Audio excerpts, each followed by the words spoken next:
Happy Wednesday. Zingers out there. Welcome back to another episode of Pre-Market Prep. I'm producer AB Aaron Bree. I'm going to be bringing on my man Dennis Dick in a minute. Look, we're trading down again. I mean, the market, I'm sure a lot of you guys out there made New Year's resolutions, said new year, new me. The market looks like it's saying new year, new market.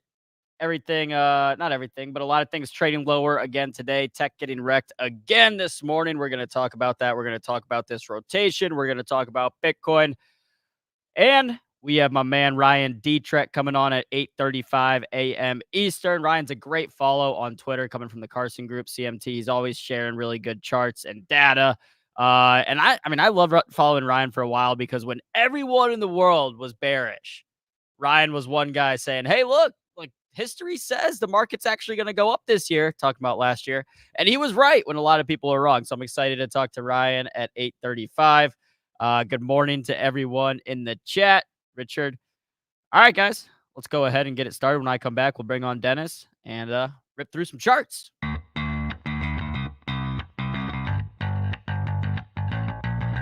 Coming to you live from downtown Detroit, this is Benzinga's Pre-Market Prep with your hosts, Joel Elkanin. This is a volatile puppy here, isn't it? And Dennis Dick. I'm bidding a penny. I'd buy that stock for a penny.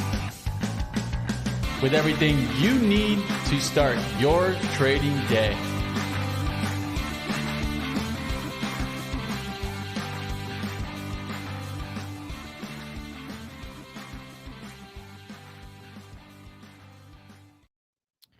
All right, going to be pulling up my charts here. Oh, look at this. Shout out AT. We got a fresh new background. Let me know what you guys think about that in the comments. As you can see here, S&P 500 trading off again. Let me see what my man Dennis thinks about what's going on this morning.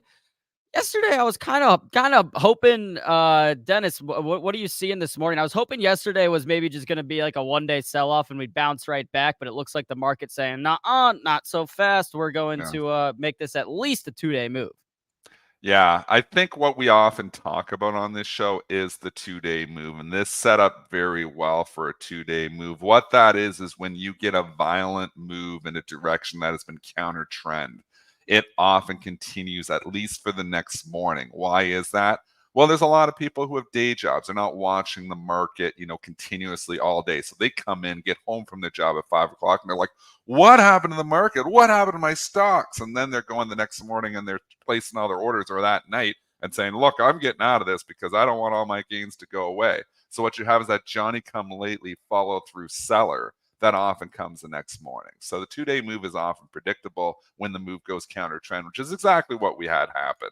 S&P is closing very strong. I mean, we sold off a little bit on Friday, but nothing violent. But the violent sell-off yesterday in a lot of stocks, like Apple being down $9, Nvidia being down, $20, there's that follow-through. So, as traders, we got to take advantage of these little things. So leaning a little bit to the short side overnight was the play. You're probably bringing those shorts in today. Now, what that means going forward here, I don't know. We have Fed minutes here today, AB, which means so much because, really, what kick-started this rally, this violent rally at, the middle of December was Powell's comments on a full pivot, talking about lowering rates, getting aggressive, being done, all the words that the market wanted to hear. Can Powell come and rescue this market here today to the Fed minutes, or do they add fuel to this fire and say, look, inflation's still kicking up here over 3.5%, and we want to get down to our target of 2%? What is in those minutes? It's going to matter here today, folks. So I think if you short the market, I'd be bringing them in before the minutes because I wouldn't want these, gains to go away. I do think longer term, this market, we're going to be okay. This is a predictable sell-off. We predicted this January effect. We predicted this on this show that we would see weakness in tech. We predicted rotation, and that's what we have seen. Healthcare has been a huge beneficiary. So as much as we can say the market was weak yesterday, it was really tech. It was really high-risk stocks that were weak yesterday. A lot of stocks were very strong yesterday. XLV had a fantastic day yesterday. Look at the chart of this one here, AB. Bring this up. That's its biggest up move in a very long time, probably since the Powell move. So, I mean, that was a huge up move in healthcare there yesterday. IBB making a new 52-week high. Pfizer, dog of all dogs, That was on our laggard trade. January effect coming in and saving that one too. Bristol Myers, which I also have, but other stocks like AbbVie, huge update for AbbVie. Amgen, having a big day. Moderna having the day of all days. It got upgraded and then ran 15 points. And it's still So, trading up it this wasn't morning. all just a bloodbath yesterday. It was just the leaders from 2023 becoming the laggards for 2024. Yeah, and I mean you brought up the Fed minutes, and usually, Dennis, I would say the Fed minutes, okay, they come out at 2 p.m., later in the day. Usually not that important because it's from last month's meeting. It's from December's meeting. We already know what they decided.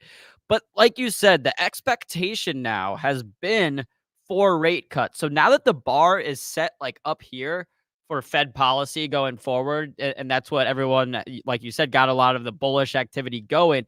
If they give any hint that they're then reconsidering that, or maybe they weren't, as kind of set on the rate cuts as everyone assumed, then the market could get hit by that. So I think like today's Fed minutes coming out at 2 p.m. will be a little bit more important for the market. And I'm going to be watching it a little bit closer, more closely than I normally would. Dennis, going back to yesterday real quick, I'm curious what your thoughts on are a couple moves here, because if Yeah. you just looked at the top line, okay, S&P closed down, a little bit more than 0.5%. Like you said, tech got absolutely wrecked. The Qs closed down more than 1.5%. But at one point yesterday, and we're looking at a 5-minute chart here, right here where my cursor is in the white is yesterday's regular session. At one point, like midday yesterday, 1 p.m., I want to say almost virtually every sector was green from the open. And I was looking at that saying, okay, maybe, pre-market was just a little messy and now things are looking better. And then we sold off again. But then at the very end, you can see here on the SPY chart, people were buying up again toward the close. I mean, Yeah, they did. so like both these moves higher from the open and then again into the close, do you think those were bulls just kind of trying to fight the bearish activity? Yeah, I think the buy the dip crowd is still lurking. I think there's still a lot of people sitting with a lot of cash. I think there's still a lot of people that are underweight equities, and I still think there's going to be some underneath demand here. What we really saw yesterday, though, to your point here, was a lot of sectors were actually up on the day. I mean, it wasn't this violent sell it all rally. It was the leaders lagging and the laggards leading. What does that mean? All the stocks that underperformed in 2023 had themselves a pretty good day in 2024. Now, there's always going to be an exception, but for the most part, you could definitely see a trend there. And then, the opposite happening, that the stocks that really performed well in 2023 were getting hammered in 2024 so far. So again, pure January effect, like textbook so much that it almost felt like it was algorithmic, that they just came in and they programmed for this day and saying, yep, calendar turn, we sell all the tech stocks, we sell all the 2023 leaders, and we're going to go out and buy healthcare, we're going to buy utility stocks, we're going to buy defense, because that wasn't working in 2023, but that's what's going to work in 2024. It was I felt almost algorithmic. It was that clean. Yeah, and I mean, like you said, we predicted this January effect on this show, and we always said, right, it was going to come on the very first trading day of the year, right? I said it would come in the first part of January. I did not think it would be that violent right off the hop. Like, I didn't think Apple's losing $10 on the first day. I didn't think Nvidia is going down 20 on the first day. So I think it was predictable that we would see some rotation into these leaders, leaders trade, which we had been predicting every day on the show for the last 2 weeks ago. Listen back to the December shows. But I didn't think it would be this pronounced. I didn't think it would be this quick. I didn't think it would be honestly this easy, like this easy to have that, like textbook January effect trade. But that is what has occurred. Now, does it continue? Or do we see, a relief pop here? I mean, I think a little bit is to be determined by the Fed minutes here today. Keep an eye, obviously, on TLT. If we're going to, trade off the Fed minutes, it's interest rates that broke us, originally, and that's interest rates that started bringing us back here after October when the TLT bottom, the Ackman bottom. So let's see the TLT's response to the Fed minutes here today, because that is new information, and that may change our minds. As I said again, you're a trader. As a trader, you are obligated to continue to flip. Change your mind, see what's happening, read the information. Don't just sit back, wait for your technicals to, align, but you want your ducks in a row. And I think as you get new information, you've got to adjust to that new information. And we will get new information at 2 o'clock. It may be that steady as she goes, we were premature to talk about raising rates, or to talk about lowering rates or something like that in the Fed minutes. That would absolutely be a disaster. Or they might say, yeah, we're still on course to start lowering rates and stop raising rates at this point in time. And then that's what the Fed would want, or the market would want, is reassurance that what Powell was saying 2.5 weeks ago is what the rest of the Fed is thinking. 100%. Well, let's go to Apple real quick, Dennis, just because this was one of the biggest headlines yesterday. Of course, anytime Apple makes a big move, it's the biggest weight in the S&P. It's going to move the market. Apple had its worst day in, I don't know, half a year yesterday, closing down more than 3.5%. For the past really like 2 decades, any real dip in Apple has just been a buying opportunity, Dennis.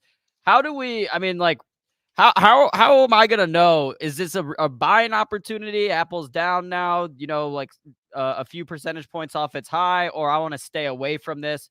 Chart's looking ugly. Like, where would be my reading? Where would be my line in the sand if I wanted to take a stab at Apple here? This is why we usually have Joel Alconin, who will be back with us tomorrow because he's the level master here. But I'll just, what I like to do is talk about 50% retracements.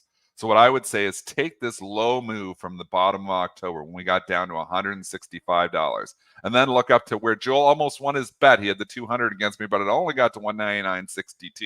So we go up here, 165 to 199. You were never sweating that. You were never worried about that. No, not at all.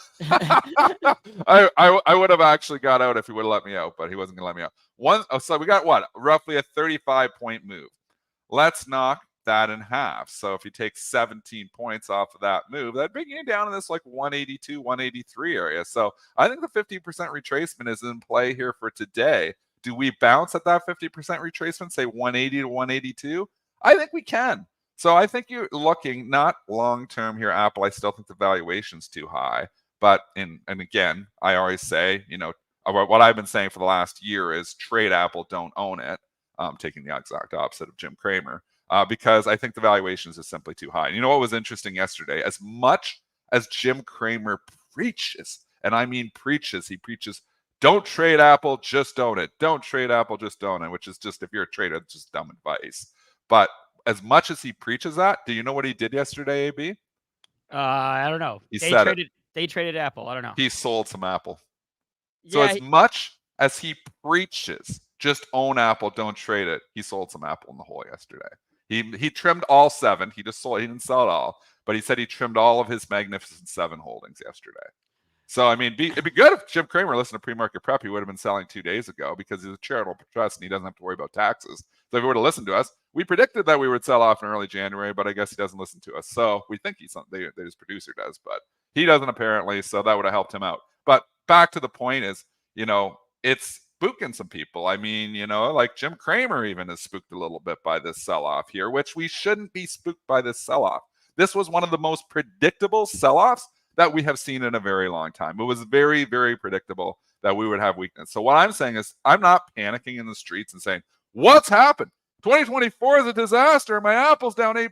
What's going on? No, what's going on is the January effect, folks. This doesn't mean that Apple's just going to collapse. We're going to bring Ryan Detrick on here in 20 minutes too, and we'll get his thoughts too.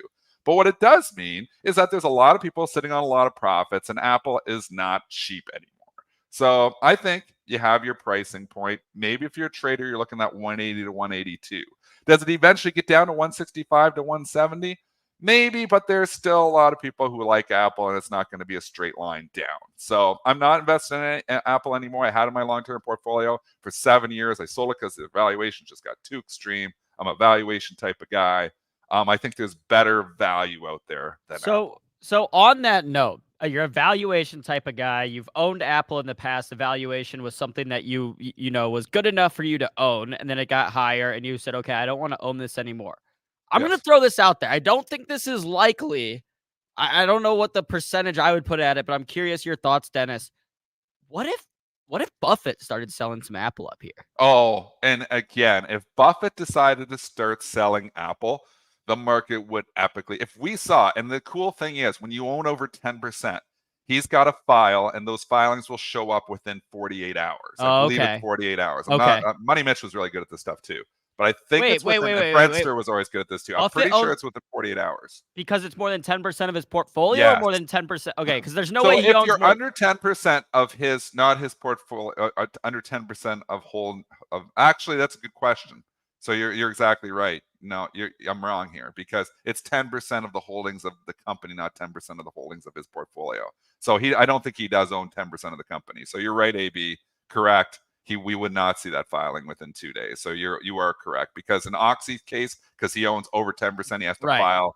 And that's a good catch there. So I don't know. Does anybody know how much of Apple he owns? Because it's probably not 10%, even No, though I it's don't think. 30%, I think, of Berkshire Hathaway. And Right. 50% of the public stock holdings is probably not even close to 10%.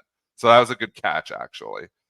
Sleepy here in the morning, so my bad. But Oxy, obviously, we knew that one. Hewlett Packard, we knew that one for a bit until he went under 10%. Then we didn't see the filings anymore. But then on 13F day, we did see that he sold a bunch more HPQ, so we knew he started to do that. But if we saw a filing come across that he sold some Apple, there would be panic in the streets. I think Apple falls. Honestly, I think Apple falls like $15 Yeah. on that. Like Well, crazy amount. So Buffett owns about 6% of Apple, which is Okay, still so he's way, not us. It's 6%. still, How'd you still. get that number that fast? Where you pull that stuff out of your head? Where'd you find that? I just pulled it. I mean, there's so many sites that track his portfolio, or that track Berkshire's So he owns portfolio. about 6% of the company. Okay. Yeah, so it's 46.9% of the Berkshire portfolio. But like we've talked about before, it's not really that much because there's also these Yes. private holdings between Yes. Geico and all these other things too. But still, just a massive position. If you would have asked me, I would have said he probably owns like 3% of Apple because Apple's such a massive company. So 6% is still double Unbelievable that he owns that much of it. of a $3 trillion company to own 6% of it. I mean, that's insane. But I'm not saying that like, oh, part of the movement was him selling yesterday. I'm just saying in the grand scheme of things, would I be absolutely shocked if he said, hey, like we've made a lot of money on this thing. The valuation's getting a little high. Let's start trimming some. I would not be absolutely shocked, but I do think he probably understands, like you're saying, what the implication of that would be. So I wonder if even if he wanted to sell Apple, he's like, oh no, I don't want to like kill the whole market, by doing this. But Yeah. who knows? I mean, so Yeah, the market would be spooked if he started trimming that because he's just been buying relentlessly, it feels like, for years. So yeah, so it's a good point. I mean, there's a lot of potential things that would kill the market, and a lot bigger than just Buffett selling Apple. I mean, we've talked about the China-Taiwan situation forever. That's the biggest geopolitical risk that we have that we know of right now. But I mean, let's bring this back in. Let's rein it back in because we can get all bearish and we can talk, end of the world scenarios, but we can also talk that, hey, this is just a healthy pullback. Hey, this is probably just some profit taking. So predictable profit taking, and one thing is when I see predictable trading, it's not a reason to get spooked. This is predictable trading. We should go to something that maybe people weren't predicting, though, is we have a significant sell-off, AB, in Bitcoin here today. And Bitcoin, as much as it was up yesterday, it's pretty much giving it all back today. So, is this concerns that the ETF's going to go through? The ETF's not going to go through? When is the ETF coming? A lot of this is all based on rumors of what the SEC is thinking. The SEC is talking. So this is the rumor this morning, is that the SEC is going to reject the Bitcoin spot ETF again. That is the rumor that circulated a little bit here this morning. At least that's what I was reading on social media. Whether that rumor is because Bitcoin started going down or whether that's the real reason for Bitcoin started going down, it sounds like, that there is not just a clear path to approval here that maybe everybody was thinking yesterday. Yeah, and I mean, we talked about this yesterday. Is this a sell the news event or buy the news? And really, I don't know how big this is for Bitcoin. Because like part of my thought process on this, Dennis, is that people out there that like really want to own Bitcoin probably have found a way to own it by now. I don't think there's probably that many people. There probably are some maybe older, close to retirees that are like, hey, I would put this in my portfolio if it was easier, but I'm not going to go make this and that account, whatever. But I think for the most part, if you're someone out there that has an appetite for Bitcoin, someone out there that really wanted to buy Bitcoin, you've probably found a way at some point in the last couple of years to do it. So I wonder if maybe this thing gets approved and then they're like, okay, and then the demand for it, I don't know. Again, I could be completely wrong. And then there's a massive demand on the institutional side to own this ETF. I don't really know, but part of me feels like, hey, the people that are really into Bitcoin and crypto already own it. Once this approves, I don't think the people that aren't into crypto are then going to be, rushing over to buy it. Again, could be completely wrong on it. But if I just binary had to pick a side one way or the other, I think I would still be selling this event when it actually occurs. I could see Bitcoin continuing to run up into it. But yeah, I mean, we talked about Bitcoin just being kind of a barometer for what people are willing to take on in terms of speculation and risk. And clearly today, maybe a little bit less risk appetite than yesterday. Yeah. Bitcoin now back at that 42,500. I was looking. So Dennis, I don't know if you've ever played around on this site on PreMarket. Essentially, it's No. like betting markets for everything. And they have, let me pull it up real quick on the screen. So Bitcoin ETF approval by January 15th, they have it. So the yes shares are trading at 83%. Wow. So still pretty bullish that they think it's going to Yeah. happen, but this was actually trading at like 90% last night, and the no shares have gone from 11 cents to 20. So They there are doubled. The nose the doubled. nose doubled. So like you said, on social media and stuff, people have been kind of, I guess, a little bit more skeptical if this thing's going through than they were even 12 hours ago. So Yeah. either way, if you're into crypto, and maybe if you're not even into crypto, this is a story you should be watching because Yeah. clearly, some overall market implications. Let's go back to the Benzinga Pro, maybe talk some crypto stocks. I saw Kathy was continuing to sell her Gosh. She's Coinbase selling? shares. Selling Coinbase? Yeah, I mean, Was she selling the reason it was down yesterday? Because Coinbase, so Bitcoin had a good day yesterday. Stocks like MSTR were up significantly, although they did give it back, and a lot of these Bitcoin stocks gave it back. But holy mackerel, the rug pull in Coinbase was phenomenal. I mean, this stock here was trading up in the pre-market because we rumored that Bitcoin was higher and was going to get approved. They pulled the rug out from under this thing and dropped it $20, and now they dropped it another $11 here today. So just quietly here. So the Coinbase move really started from about 80 and it went to 190 in 2 months, which is just an incredible move. So about $110 up. So if you take 55 off that 190, that 50% retracement on this puppy's down like 135. So I mean 145. But in 3 days, we're gonna get there. So let's go 2 months up. And 3 days give half of it back. That would be impressive. I don't know if we're getting down to 135 here today, but wow, you've got to respect the sell-off here has been nothing short of incredible for Coinbase. So going from bliss to piss, just like that with the calendar turn. Wow. Yeah, and I'd be, excuse me, I'd be curious about talking about like trade ideas for Coinbase because I actually would be interested. I mean, maybe not now after this huge move, but when it ran, I mean, like we've been talking about, these sell-offs, these pullbacks, some of them are healthy, some of them might not be. But anytime you have a stock, right, we're looking at November 1st. We talked about this yesterday. That's not that long ago. November 1st feels kind of long ago. No, 2 months ago. This thing was at $70, then it goes up to 180, 190. Like, of course Crazy move. of course, you're going to see a pullback here, but I mean, this does look 3 red days in a row now. Big But red days. again, AB, we can say, it went from 80 to 140, and you could have said, well, of course we're going to see a pullback, but then it went up another 40. So, I mean, they front run in a bet because they started selling it off on the 29th. So they started selling it off on the Friday with the triple top that was put in. Joel Kahn would love that triple top in Coinbase. 186.97, the high on the 27th. 187.39, the high on the 28th. 187.25. When a stock's moving around $10 a day and you had 3 highs within 25 cents of each other, I'm going to say that's a triple top. And then the rug pull, pre-rug pull, people front running the January effect, and they did that on a number of stocks. And now all of a sudden, boom, boom, and it's like, man, my stock was 185, it's 146. How'd I lose $40 in 3 days?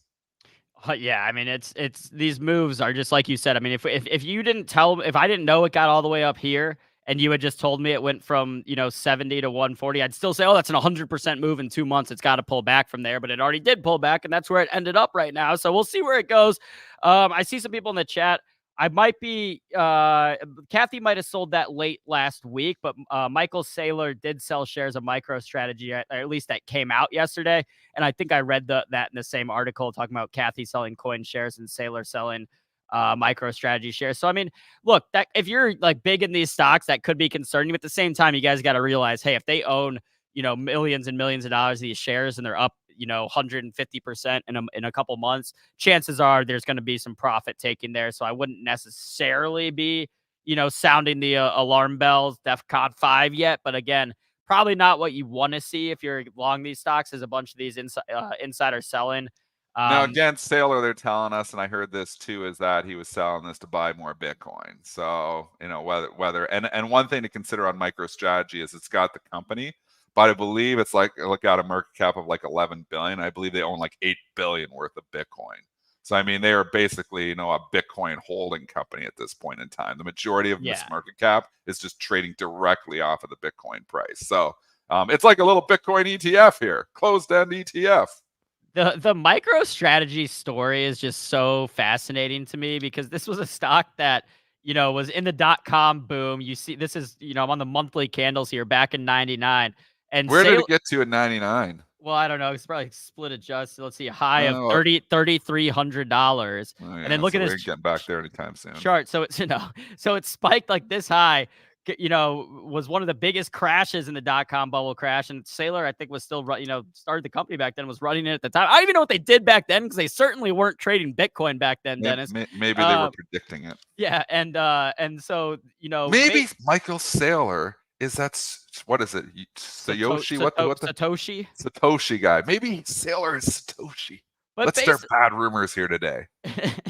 but basically, yeah, someone clip that and put that out there and see if we. They're gonna be mad that I butchered that guy's name too. I'm sure there's probably hundreds of YouTube videos making that. I'm not the first one to make that claim. Probably not, but but I mean, it's all Sailor. He's behind it all. To have a guy run a company like this and have it go up this high in 2000, crash all the way down, do like nothing for 20 years, and then basically when we zoom in, do the same thing again in 2020 where it spiked up and then went down, another 80. I mean, like he's basically round tripped now twice in the past 20 years with a huge thing. So I guess, Dennis, let's put a calendar reminder in 20 years to buy MicroStrategy, and we're going to see some huge spike.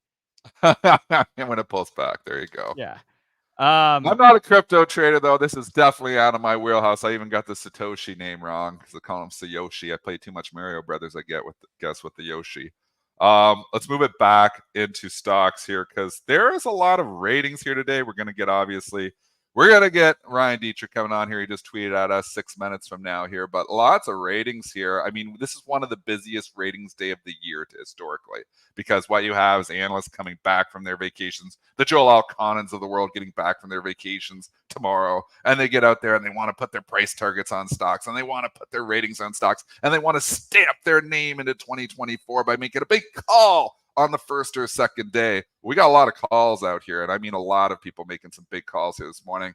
Goldman Sachs making all kinds of calls in the financial sector here. They're coming out with some downgrades, some upgrades, left, right. BA Select Start, CME downgraded to sell by Goldman Sachs. We've also got, just cherry picking some Goldman ones, STT upgraded to buy at Goldman Sachs. So we got them all right here. You have go. We have CME downgrade to sell. You have Raymond James downgrade to neutral with a price target drop. Wait, hold on. Yeah, and then you have Schwab downgrade, Blackstone downgrade. So they basically, I mean, like, look, if Goldman knows any sector, it's probably the financial space, right? So they're downgrading all these stocks in the financial space. I guess CME's the hardest downgrade because instead of going to neutral, they went to sell. So those are, those are the ones that I think are important when they go from sell to, or they go from neutral to sell or underweight to sell, because then they're saying, okay, we don't want to touch this at all. Not just, hey, we don't kind of like this. We really don't like it. SoFi got a downgrade too, although that was coming from Keefe, Bruyette, and Woods, not Goldman Sachs. So I mean, this is just all the recent analyst ratings. You have a lot of red, Dennis. You have some green ones, and we should point out some of those just so it doesn't sound like we're super bearish. Chipotle got a Barclays raise yesterday, and a huge price target raise. The prior price target was 1,885. New price target is 2,246 on Chipotle from Barclays. I mean, Chipotle stock has obviously just been a monster, but It's a weird one for me, Chipotle, to look at because the valuation always gets like pretty expensive, and I'm like, am I really Yeah. gonna buy a burrito stock up this with this high of a valuation? But Chipotle basically already trading at that price target, which that's the other thing I don't really get a lot of times with these analyst ratings and price targets is they'll wait for the stock to get to a price and then say, "Oh yeah, that's our price target." It's like, well, hold on. That's like if I waited for a football game to end and I said, "Oh yeah, that's what I want to bet. I want to bet that score." And I'm like, what? Well, I mean, that does it's kind of silly to me that they wait until the price target actually hits and then they reiterate it and then they put that new price target out. Barclays also on Eat and Bloomin', so Chipotle and Darden. So Barclays was putting out a lot of ratings in the food space yesterday. Yeah. Domino's Pizza got underweight price target at 346. So that's And actually a these are price just target rate. maintained. So these are price target moves, just to clarify here. These actually Correct. weren't upgrades or downgrades. So, but then you've got, I don't know how many upgrades are in the Pro there. 3, 6, 9, 12, 20. 20 actual upgrades, I think, here. AB. Quite a few. Yeah. We've got some upgrades. Yeah. I mean, you've got you got Morgan raising Jamia. I haven't heard about this company in a while. This was like a COVID favorite, Jamia Technology. Oh yeah. This Is was it supposed to be Jemiah or Jamia? I don't know. I always I think don't know I always either. think of Jumanji. I'm thinking like, Robin Williams and Yeah, Jumanji. that movie with well, he's dead now. What was Robin the Williams. guy? Well, yeah, with Robin Williams. Yeah, that's right. But yeah, I mean, Jamia was supposed to be like, or Jemiah, whatever it is, was supposed to be like the Amazon of Africa or somewhere. And I mean, Yeah. I haven't seen much about this stock recently. No, it's But been a disaster. yeah, any other? Let's see. I'm just gonna go through the tickets. Citigroup was up yesterday, up again today, catching upgrade from scrolling over.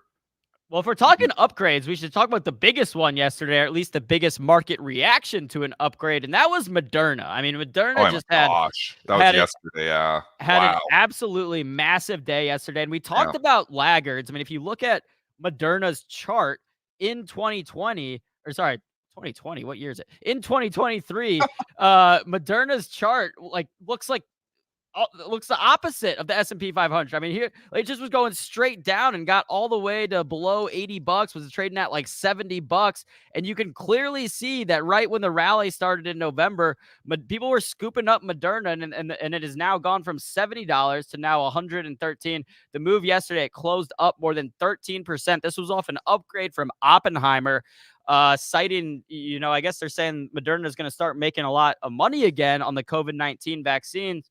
Which, I mean, look, great for Moderna, but I like the story of Moderna long term, and it's not really, to me, a COVID vaccine play. It's because I think the technology they have in 5-10 years could end up being huge. And if you look at its market cap in terms of other big players in the biotech space, if they can really execute on some of these things, I think this could be a great stock long term. But either way, I mean, yesterday's price action really strong and trading up again today, 1.5% in the market. Follow through. You think this move continues? Looks like we've maybe. No, I think it's too much too fast, so I don't like chasing here. It could continue 2-day move. Maybe we see 120, on the upside here today. But I think if you're coming in here now, you're chasing. I mean, 20 days ago, stock was $73. So not 20 days ago, 1, 2, 3, 4, 5, 6, 7, 8, 13 days ago. So I mean, this is the definition of chasing at this point in time. So if you're in it, maybe you try to like run it for a little bit, raise your stop up, trail your stops, whatever you want to do. But I think if you're looking to get in it, I'd wait for a healthy pullback now. Yeah, and again, I hold this in my Roth, and I like the long-term story of, because I think they're going to be able to use their RNA technology to really do some big things in the medical space. But it doesn't. I think so. I don't think like I've said on this show that I think Novavax could be a zero. Right. But BNTX I probably wouldn't own, even though they have the deal with Pfizer. But these are more pure COVID. Moderna's trying to diversify themselves away from COVID because they know that, hey, you can't just continue to make money on COVID shots because people aren't getting them like they used to. Yeah. So they're trying to use that technology to beat the flu, to beat RSV. They're trying to do other things with cancers and cancers. That's huge. Right. So I do believe, and think about how well run this company is to execute as well as they did. Novavax took 2 years to get the vaccine out. The pandemic was over. Moderna had that thing out, I feel like, in 3 months. I mean, impressive to be able to execute as quickly as they did. That's the kind of management you want to own. So if I'm buying any of these, it would be Moderna, but it would be on a pullback. Yeah, and again, I hold it in my Roth as kind of a speculative play. If they do hit some of these home runs, then I get to hit a home run too. I get to Sure. round the bases with them. I don't hold it as a COVID vaccine play, so I don't get super excited about the 13% move because that I want to see. Again, it's just a long term. But either way, if you're Yeah. holding Moderna, you liked it. Dennis, we got our man Ryan Detrick hanging out Great. backstage. Should we see what he thinks about this little pullback? Yep. All right, Ryan, how are you doing this morning? Welcome to Pre-Market Prep. Good morning, guys. Happy 2024 and diversification. You stumbled on it there, Dennis, but I'll tell you early in the year, I don't know if I'm going to say any word right either. Every day feels like Saturday, so we'll see how this goes. My first interview of the year, no promises. Well, your audio sounds great, Ryan. I don't know if we've ever been on the show together. My name's Aaron. It's a pleasure to have you on. I've been following you on Twitter for what feels like a couple years now. And I was saying at the top of the show, I had to give you credit because, when everyone in the world was bearish, you were, sharing charts and data saying, hey, guys, look, I mean, history says this year's not going to be as bad as everyone says it is. Is it hard to deal with people on Twitter and stuff like that when you're, the only one going against the crowd? Yeah, there weren't many of us this time a year ago, and it can be. I mean, I've been using social media since 2009. I've done this for 22 years, so I mean, we thought we had a pretty good basis for why we thought we could avoid a recession and have a really good year. I mean, literally the second line of our outlook, which was released a year ago, said with good news we get all-time highs. Now I know the Dow did, or the S&P didn't get there. Total return did, Dow did. I mean, so sometimes it's kind of fun with the bears. Go back and forth a little bit. But we deal with advisors. I deal with clients. And sometimes when you're given the optimistic view, they think you're crazy, right? And you really have to back it up. But that's really where our team digs into the data and shows why we think the way we do. We're not always going to be right, not always going to be wrong, but we're trying to build one of the more transparent research shops out there. I think so far, done a pretty good job. So Yes. Ryan, the $1 million question here is 2024. You were right in 2023. What is your outlook for 2024? It hasn't been a great start for the Bulls. Right. But again, diversification. It wasn't that bad of a day yesterday. I was tweeting it out yesterday. People were like, oh my gosh, my stocks got killed. Well, I mean, yeah, if you were in tech stocks and everything that was winning in 2023, you might have had a rough day yesterday. But holy cow, healthcare was unbelievably strong yesterday. Consumer staples were bouncing back. We had, food stocks were doing well. A little bit of market playing defense, but diversification, made you okay yesterday. What are your thoughts? Does it continue to be the trade that maybe the laggards from 2023 become the leaders in 2024? Thoughts here, Ryan, on 2024? Absolutely. First things first. Do you see? I think I hit share. Do you see that? Yep. Pulling it up right now. All right, good. So, yes is the short answer. I mean, I came on with you guys a lot last year, Dennis. The second half of the year said we like small and mid caps. They talk about, kind of getting beat up. Those obviously didn't do very well, but our big theme was the Fed is going to pivot. The Fed is going to stop hiking. The Fed is no longer going to be a headwind, going to be more of a tailwind. Inflation's coming back. I got some charts coming up here to show that stuff. Yeah. But the bottom line is, yes, we think this broadening out is real. We think it's happening, and we think we're optimistic. We've been overweight small and mid caps and cyclical since the middle of last year, right? And I mean, there's been some troublesome times there, but now we're starting to see that play out. Now, one other thing, I mean, today's the end of the Santa Claus rally. I'm sure you've had guests. I mean, this is one of those, it is what it is, right? It's 7 days, last 5 days of the year, first two. We are down, and I see futures down a tad. We need a little, I don't exactly know the number. We need a little bit of an update today to avoid that. Now, listen, we're not overly worried, but it is what it is. These 7 days are like the strongest 7 days of the year. So when it doesn't happen, maybe it's a warning sign. What I'm sharing on the top there, last couple times Santa did not come to town. January is down. What is that? 1, 2, 3, for the last 5 times. Maybe we're due for a break. I mean, honestly, we'll see today. Something to kind of be aware of. But just big picture, how do you sum up this year? Like you guys talked about. I mean, I think it's funny. We had Cardi B telling us we're in a recession. We had the average strategist, the bottom right, saying negative returns for like the first time ever. This is again a year ago right now. And then of course we had the next Warren Buffett who's sitting in a jail cell. So it's amazing how things kind of went the other way across the board last year. But to answer your question, Dennis, I mean, we're still optimistic, right? We've been overweight equity since the middle of December, 50 years, right? 2022. We still are overweight equities. We add a little more equity risk back in October of last year as we think there's no recession. Things are going to go higher. I've shared this chart with you guys every time. Might look familiar, but it's amazing how it's played out. Broken down by the 4-year presidential cycle, S&P 500. Fourth quarter of a midterm year is really good. First half of a pre-election year is usually pretty good. Everyone told us, the first half won't be that good. It'll be the second half that's better. It didn't really play out. It kind of played out like history. Third quarter, we saw a pullback, normal. Fourth quarter, strong. What I want people to listen to now, though, in an election year, it is what it is. You see there in the red. First quarter is not all that great. Maybe we are due for a little bit of a break, and I'm going to lay out why we're still bullish here, but just kind of lay in some big context here. Then the rest of election year tends to be fairly strong. We can skip that one. I've shared this a lot. Pre-election years are strong. Everybody knows it. When you have a first-term president, they're even better, up 20% on average. Well, that just hit, right? But what happens next? When you have a first-term president who's running for president again, up for re-election, up 12% on average. You see it there on the right in the fourth year of a presidential cycle. Now, here's what really is interesting. 10 of the last 10 times, check it out on the right, election year, when you had a president up for re-election, what happened? Stocks were higher. You don't blindly invest in this stuff. There's a lot of other things to look at. But 1960, 2000, 2008 weren't great for the economy, weren't great for the stock market. Lame duck presidents. I know it's not that simple, but still, this is just a big context to be aware of. Hey, 10 for 10. I don't know. Last I checked, isn't all too bad. Just a couple other things. I threw a bunch in here. I'm talking fast. I want to make sure I get some Q&A, but I think this is good stuff. Hopefully you agree. Up 20%. I deal with clients every day. I deal with advisors every day. Oh my goodness. We're up 24.2% last year. Should I even touch the stock market? We would say yes. I made a new high in literally 2 years. 2 years ago today was the last all-time high for the S&P. So yeah, we think we're still going to break out and go higher. But here's some context around it, and you see it in front of you there. Normally the next year's higher. What is it, 80% of the time? Yeah, like 80% of the time the next year's higher. Those returns are pretty solid. Low double-digit returns. Will we be better though? Can we truly get a better year than last year? I mean, only 1 out of 19 times, right? 96, 97, the returns were better when you had a 20% gain. So listen, maybe we don't gain 24.3% this year. Not the end of the world, but maybe we can have low double-digit returns led by small caps, led by mid caps, led by cyclicals, industrials, financials. That's how we're tilting our portfolios and what we are expecting. But 4 out of 19 times, you did have a 20% gain. So we're not saying you couldn't have one. And why? How could we? Well, I've shared these two before too. Record earnings next year on the left, and profit margins, which we've been told time and time again, we're going to be pressure, going to start to go lower.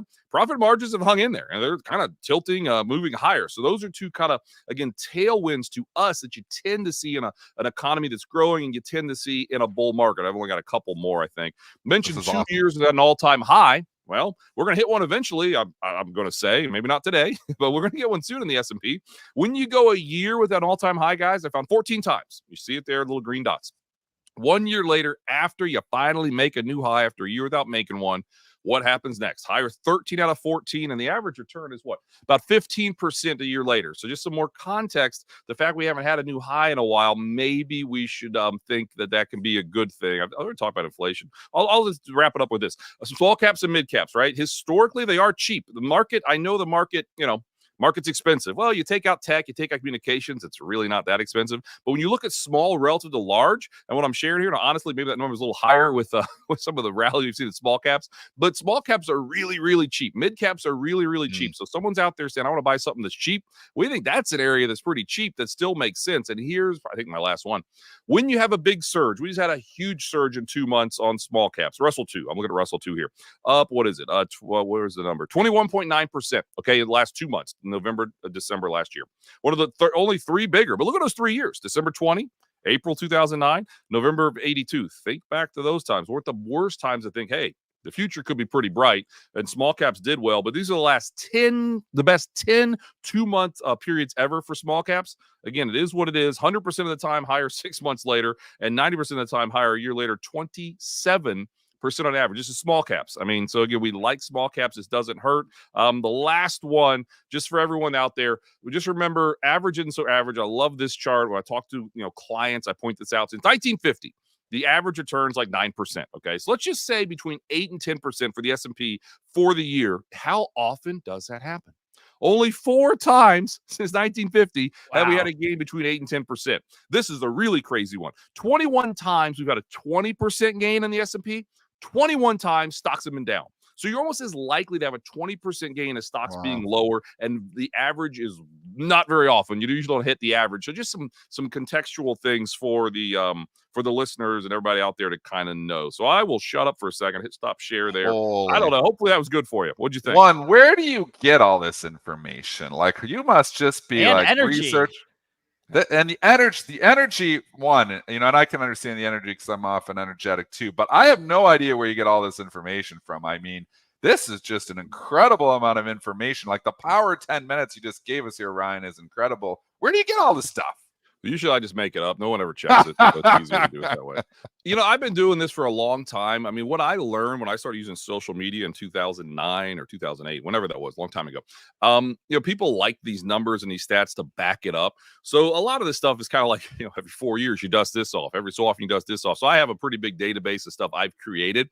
At the same time, I love this stuff. I mean, we've got a really great team on the Carson Investment Research team. A lot of those charts I just shared are the macro ones. Maybe I skipped a couple of them just to get through it. But a guy named Sonu Varghese, one of the smartest guys in the room, portfolio manager, he creates the macro stuff. I do the market stuff. We smush it together to create our overall view. So it's not all me creating that, although most of those charts were mine. But we've got a really good team that, we're just trying to make a difference in this industry and help we've got 350 advisors all around the country trying to help them help their clients. And so far it's been working.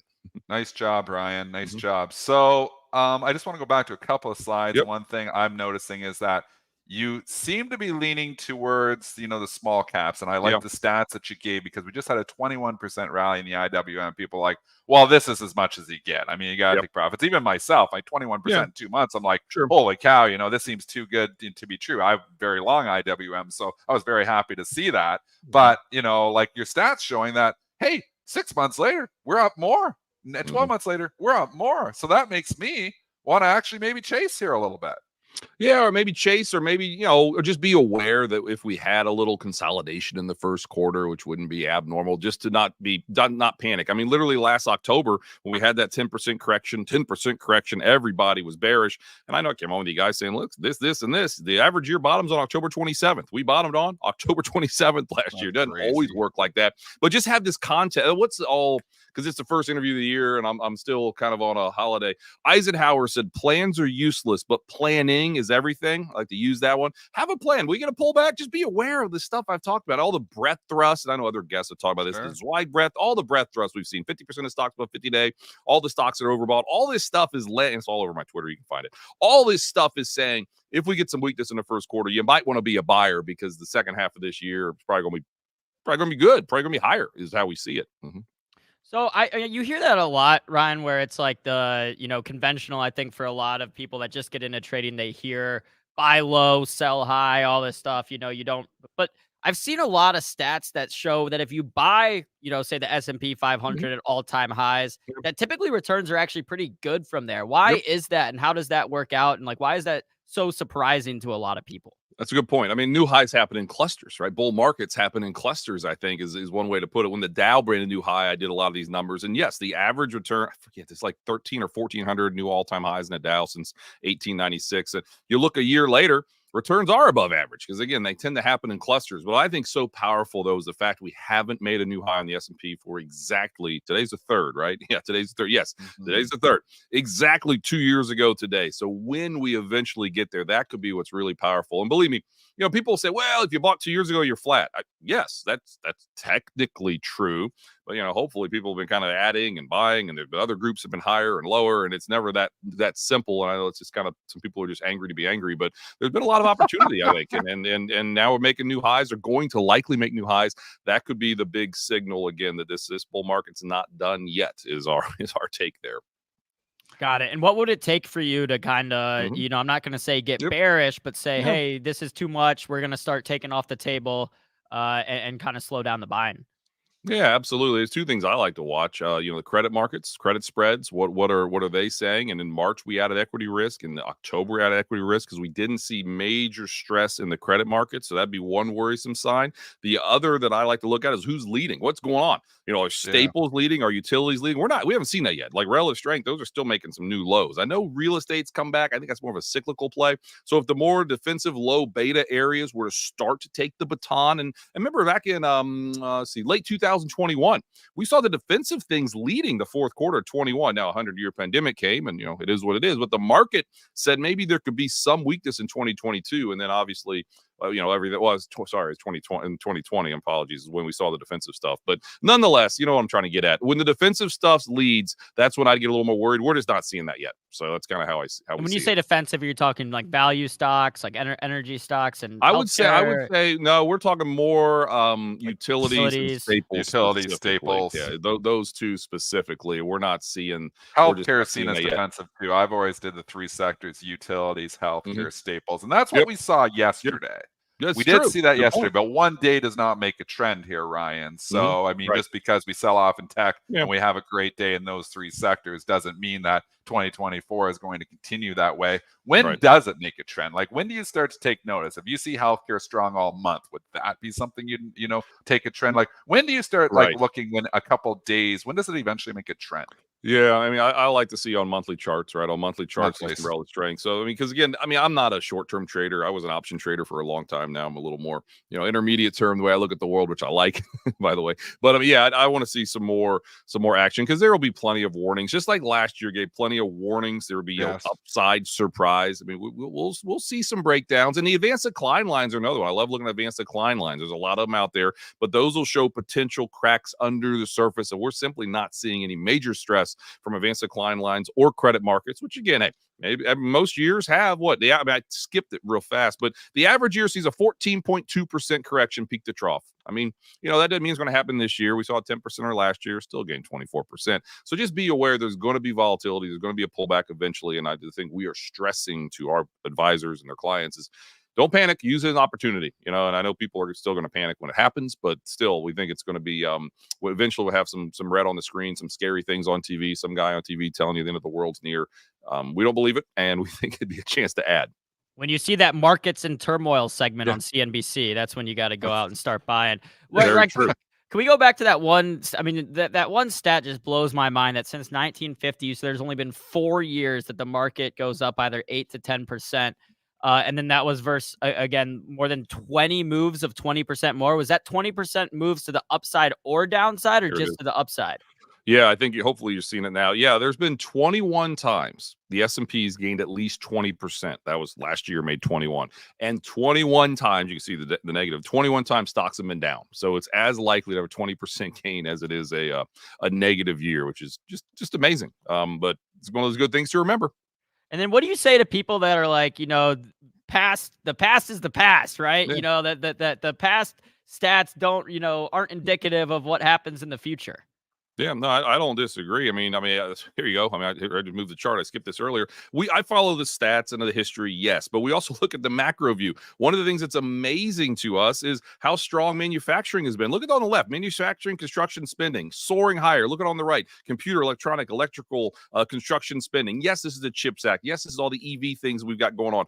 Hey, I'm going to use the F word for a second, if that's okay. Fiscal policy doesn't have to be a bad thing. Okay. I know everybody hates Washington. I get it. I don't care what side you're on. But there are some things going on. You don't see this in an economy that's about to go into a recession, in our opinion, right? So there are some real positives. And I know I've got the other one. Let me see. Productivity. I'm going to rant for 1 second if we've got another second or two. Sure. Productivity in our country has not been very good for a long time. Yes, in recessions, we have high productivity because everybody around you lost their jobs, so you're working twice as hard. We finally, guys, the last 2 quarters have seen stronger productivity because we hired 5 million jobs 2 years ago, another 2.5, 3 million, whatever it was last year. People are happy where they are. We think we are about to enter a major surge in productivity in our country, which can put a lid on inflation, allow the Fed to cut, and keep wages higher, a la the mid-90s. We're not calling for another mid-90s scenario, but Mark Twain, history doesn't repeat itself, but it often rhymes. We like to look at this macro stuff, and if productivity remains strong this year like we think it can, that's the key to keeping this whole thing going, and again, allowing the Fed to cut a good deal. And I think the market's going to like that because last couple of times the Fed cut, sure, it was a recession, it was a 100-year pandemic, it was a great financial crisis in the mid-90s and in 2019. Mid-90s to 2019, the Fed cut, the economy did just fine. So just because the Fed cuts doesn't mean the world's about to end, and productivity is the key to that whole thing, in our opinion. Yeah, and I agree with you. I mean, on the fiscal policy, like what's going on right now in terms of the major chip companies, kind of the Yep. manufacturing, and bringing some of that onshoring, some of it to the United States. I don't know how any. I mean, Right. some people are still going to try to spin that as like a negative thing and say the government shouldn't. It's like I don't know. I like to see that American jobs. They're bringing Mm-hmm. jobs to America, and it's Yep. I think going to be great for the economy long term. Ryan, we're running up on time here. Any final thoughts or stats you'd like to share with us today? Well, I think I shared every stat I possibly know, so I don't think any more stats. But no, You got to no, go get a I drink just of water. Let him get a drink of I'm a water. huge I'm a huge fan. You guys had me on a ton last year. Look forward to being on a lot more this year. And just just so much information out there. Hopefully, people follow the people that they realize are kind of have their back and not just trying to sell a newsletter or sell fear. I guess it's kind of all into with that. And you guys do a great job of obviously getting the right guests on doing that. And I'm just honored to be back. So thank you. Thanks, Ryan.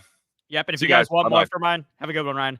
It's at Ryan Detrick on Twitter. I shared that link in the chat, or I guess on X.com, whatever you want to call it. He's on It's there, Twitter and forever. We're and never calling it and X. he's I hate X. it doesn't matter what it is. He's on there and he's posting great stats, and he's not afraid to speak his mind and say, No. to make predictions, especially when it's going against everyone. Which again, I've been following him on Twitter for a while. Just great follow. Would Ryan not is recommend. data dependent. I mean, he is data dependent. You want to talk about the Fed being data dependent? Ryan Detrick is data dependent. So he uses the data, and you know what? The data is usually worth a lot more than opinion, and that's why Ryan Detrick has been spot on for a long time here. Love you, Ryan. We got 3 minutes here, just going through, what has happened here in 2024. As so far, we have, just to sum it up, we've seen a little bit of a tech wreck here, and we've seen a lot of rotation. We've been in rotation station where we were just talking with Ryan, but what had a good yesterday and an excellent day was healthcare. These stocks are really beaten up. They've been beaten up to valuations that probably make a lot of sense. Like I said, I added Bristol Myers to my long-term portfolio about a month ago in November. I almost bottom ticked it. I never get the bottom, but I almost did because I think I bought this in the 48 handle and the bottom was 48.25. I've still got my Pfizer, which has been an epic disaster, but it's trying to come back here a little bit. But just other stocks like Amgen. We haven't talked about Amgen much. Like, think about all the love that Lilly got last year, all the love that Novartis got because of their weight loss drugs. Well, Amgen's working on some stuff too in weight loss, and Amgen may just be the stock of 2024 in healthcare. It's a stock that we haven't given a lot of love on this show here either. But I mean, here's a stock making a new 52-week high. And yes, it is indeed, I believe, an all-time high. My chart goes back 10 years. I don't think it's been higher than that. But I mean, Amgen's working on weight loss here too. Maybe this is going to be, if this is the year of catch-up, maybe, just maybe, Amgen could do a little bit of catching up to some of the Lilly and NVS move. Yeah, and I think, if you want to take some stabs at some of these healthcare stocks, it is important to kind of be choosing if you're especially looking for these laggards like that. Like, I wouldn't go be buying out Lilly out here at the valuation it's currently out, Dennis, but I would buy Amgen, saying it could catch up with their UNH.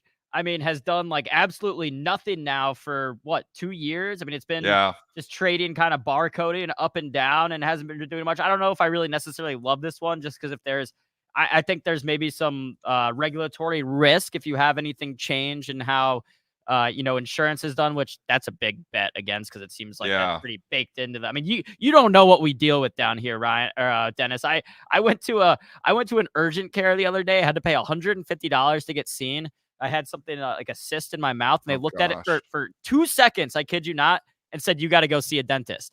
I was like, okay, well, now I got to go make another appointment. And they still kept my $150, of course. I mean, and so literally just down the drain. But we pay that's just covered by OHIP, but actually dental is not. So if you have dental, you got to have coverage for that. Yeah, but that was a big thing. I mean, with UNH, I mean, it's just a monster in the insurance space.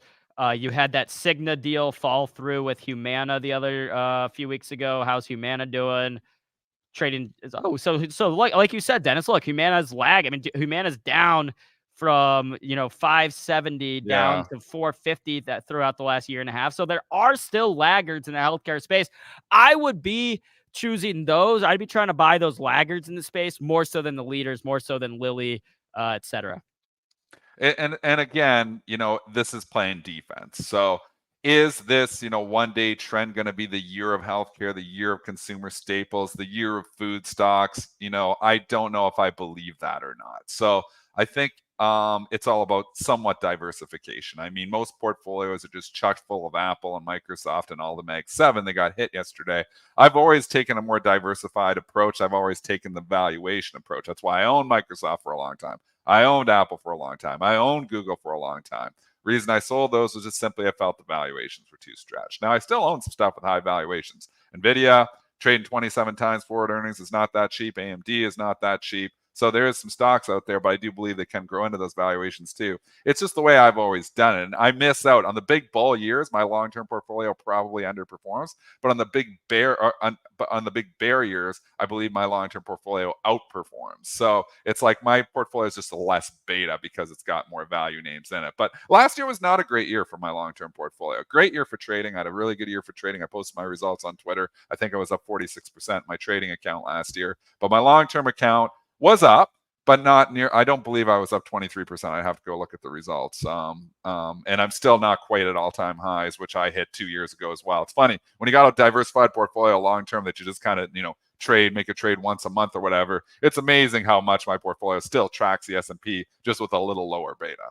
Yeah, it's always incredible. I mean, that's why I think so many market manager or market fund managers and everything end up, either slightly underperforming the S&P or right around it. So it's just a lot of. I mean, even Bitcoin, right? When you overlay the S&P 500 chart with Bitcoin, even that kind of tracks Bitcoin a lot. Although Bitcoin has outperformed and held up.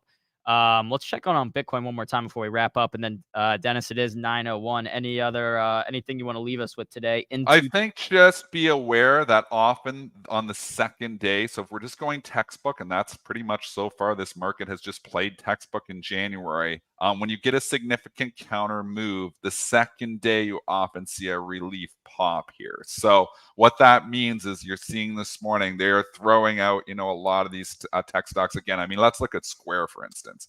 SQ was a stock that closed the year, or at least, at the beginning on the Friday, on the 29th, because I said they front run. It was 79.76. The stock just lost 11 points in basically 2 days. 11 points in 2 days. So I think if you're short this stuff, I think it's a little bit too much too fast, and I probably would be looking to bring some of this in this morning. I mean, here it is. It's down another $4. Feels like a little bit overdone to the sell side on a few of these names. Some of them haven't sold out that much yet, but I don't think like it's. And again, I'm not saying they can't go lower. There's a day trading cap on, but if I was short all these things coming into January, what a gift the first 2 days. I don't think the whole year is going to be as ugly as this first day has been for some of these tech stocks. So I think, if you're short and you just got 11 points off a January effect on Square, I think you're bringing some in here. So I would actually be inclined to cover some of the shorts on some of these beaten down tech names. Yeah, I mean, between the Magnificent Seven, and they're not that beaten down, but beaten down for the day.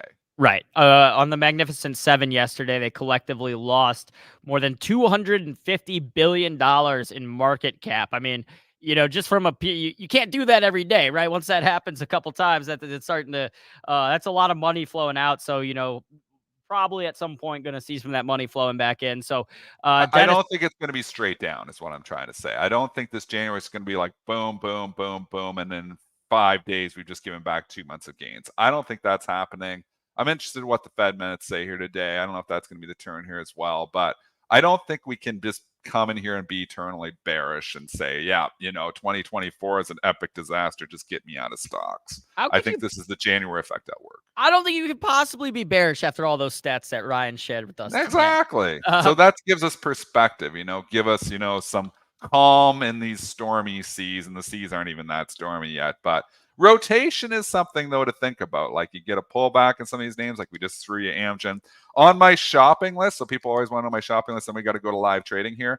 MRVL, I've put on my shopping list here. I'm looking at that around 55. I'm looking at the Palantir. It's still on my shopping list. I think that's right around 16 right now. I'm almost interested to strike on Palantir. And the talking long-term portfolio here, Amgen is one I want to add to my long-term portfolio. I don't know if I'm chasing it after yesterday, but I think it's going to be a stock of 2024. And you know what? Some of the other stocks that have just, been running, you're getting an opportunity on some of those as well. But a couple names to think about. There we go. Well, Dennis, we'll check back in tomorrow morning, 8 a.m. Eastern. I guess we'll see then at that point if it was a 2-day move, if it was a 1-day move, or if we're looking at a 3-day move. But we're going to be transitioning over to live trading. My man Ryan Faluna, Andy Cole will be over there. If you want to keep it going with Benzinga, make sure to stick around. This stream will redirect you there. Dennis, have a great day and stay green. Thanks, AB. Alrighty, y'all, gonna wrap up and go ahead and head over to live trading. Like I said, make sure to stay tuned. This stream will redirect you there. Smash the like, subscribe to the channel if you have not already. We'll see y'all tomorrow.